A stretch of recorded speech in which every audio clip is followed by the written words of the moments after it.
चौधरी चरण सिंह जब भारत के प्रधानमंत्री बने तब भी उन्होंने मुझे एक बार कहा था कि हुकुमचंद, भारत का प्रधानमंत्री हूँ, लेकिन दिन में एक बार मेरी नज़र अपने गांव में चली जाती है। वही कच्ची दीवार, फूस का छप्पर, वही कच्चा कुआं, वही गाय, वही भैंस, वही बकरी, वही ज्वार, वही बाजरा। तो जो जहाँ से पैदा लेके आता है, जिस संस्कार में पलता है, आप तो संस्कृत के भी विद्वान हैं अध्यक्ष जी, मनुष्य सब कुछ भूल जाएगा, लेकिन जिस संस्कार में पला है या बढ़ा है वो कभी भूल नहीं सकता है। तो मैं तो उसी संस्कार में पला हूँ, बढ़ा हूँ। मैंने गोबर देखा, मैंने बकरी की गिनती की, मैंने भैंस की गिनती की। अब संजोग से लोकसभा में आया हूं तो वो आंकड़े की गिनती करनी पड़ती है। Fiscal deficit, revenue deficit. अब मेरे जैसा आदमी उसमें उलझ जाता है कि बकरी गिनूं कि भैंस गिनूं कि डिफिसिट गिनूं। यहाँ आके डेफिसिट गिनो, वहाँ बाद में गिनो। और हम तो केवल वही खोजते हैं। जैसे युद्ध के बाद, सीता माता के साथ युद्ध जीतने के बाद, लंका विजय के बाद, जब बानर भालू के बीच में मणि की माला वितरित की जा रही थी, तो वो सब दाने को तोड़ तोड़ के बंदर देख रहे थे। सब हंस पड़े बड़े लोग कि आखिर बंदर बंदर तो है, ये माले क्यों तोड़ रहा है। पूछा कि तुम इस दाने को क्यों तोड़ रहे हो? तो कहा मैं इस हर दाने में सीताराम की मूर्ति देखना चाहता हूँ, और जिस दाने में सीताराम की मूर्ति नहीं हो मेरे लिए निरर्थक है।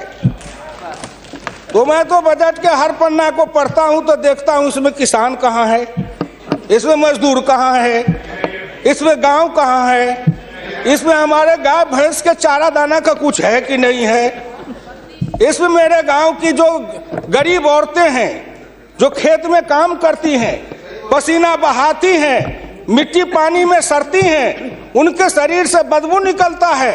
जीवन में कभी एक बार भी उनको लक्स और कौन रेक्सोना साबुन, कौन ये लिपस्टिक पाउडर, ये छूने का देखने का अवसर नहीं मिलता है।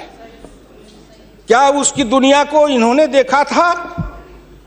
मैं उन्हीं से पूछना चाहता हूं। अब तो बड़ी बड़ी बात करते हो, आगे दिन पीछे गए, गुरु से किया न है तब पछतावा होत क्या, चिड़िया चुग गई खेत।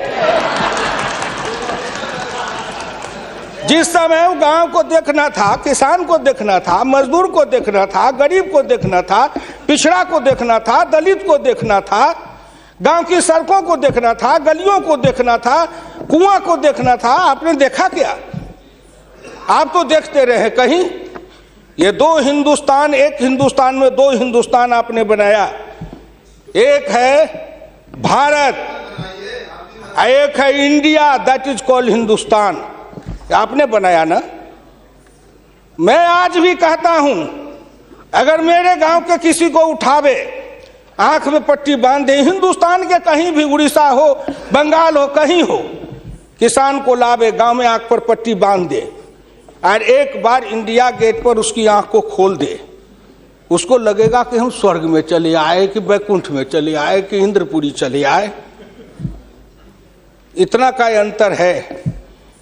मैं 1977 में एमएलए बन के आया, इंडिया गेट के किनारे पैदल टहल रहा था, एक बड़ी गाड़ी में एक बड़ा कुत्ता जा रहा था, वो अपने मुंह को निकाल के जी लपलपाते जा रहा था। मैं गाँव का आदमी खड़ा होकर सोचने लगा, कुत्ता जरूर कुछ कह रहा है। मैं एमपी था, कभी दिल्ली देखा नहीं था। मेरे अंदर से आवाज आई कि कुत्ता कह रहा है, क्या है तू गांव का किसान, गरीब, मजदूर, पिछड़ा, दलित, तू क्या जन्म लेके करने आया है? तुझसे मैं सौभाग्यशाली हूं। देख, मैं ठंड गर्म गाड़ी में बैठा हूं, केक खाता हूं, ऑमलेट कटलेट खाता हूं, गद्दे पर सोता हूं। तुमने देखा हिंदुस्तान? तुमसे अच्छा मैं हूं।